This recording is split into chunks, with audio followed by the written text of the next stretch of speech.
कल से जो 3 आईपीओ एक साथ खुल रहे हैं, उनमें से अगर कोई 2 आईपीओ अगर आपको चूज़ करने हो, जिसमें आप पैसा लगाएँ, तो वो कौन-कौन से हैं? तो मैं आपको बता दूँ, पहले जो आईपीओ 3 खुल रहे हैं, उनके नाम बता दूँ। पहला है अर्बन कंपनी, दूसरा है देव एक्सेलरेटर और तीसरा है श्रृंगार हाउस ऑफ मंगलसूत्र। इन तीनों में से अगर आपको कोई 2 चूज़ करने हो, तो उसकी अब बात कर लेते हैं। तो सबसे पहले तो आप प्रेफ़रेंस दीजिए अर्बन कंपनी को, ठीक है? अर्बन कंपनी का जो आईपीओ का साइज़ है, वो कंपैरेटिवली हायर है। 1900 करोड़ के आसपास का ये आईपीओ है और उसका जो ग्रे मार्केट प्रीमियम चल रहा है 34-35% के आसपास चल रहा है, जो कि काफ़ी डिसेंट है। पहले के कंपैरेटिव ये आईपीओ का जो ग्रे मार्केट प्रीमियम कंपैरेटिवली बढ़ गया है। पहले ये 20% के आसपास था, अभी 34-35% के आसपास चल रहा है, ठीक है?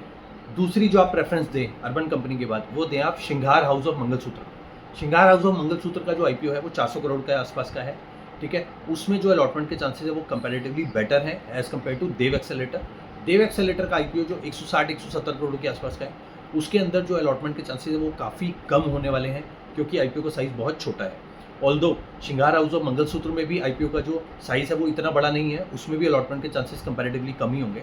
बट फिर भी देव एक्सेलरेटर के कंपैरेटिवली जो है chances would be bright in श्रृंगार हाउस ऑफ मंगलसूत्र। तो अगर आपको कोई भी 2 आईपीओ चूज़ करने हैं इन तीनों में से, तो आप एक तो अर्बन कंपनी में पैसा लगाएँ और फिर अगर आपके पास पैसा बच जाए, तो आप श्रृंगार हाउस ऑफ मंगलसूत्र में लगाएँ। और एट द एंड मैं आपको ये भी बताऊँ कि अगर आपके पास तीसरे आईपीओ के लिए भी फंड्स बचे हुए हैं, ठीक है, तो आप अपने पास ऐसे ही फंड्स फालतू में मत रखिए।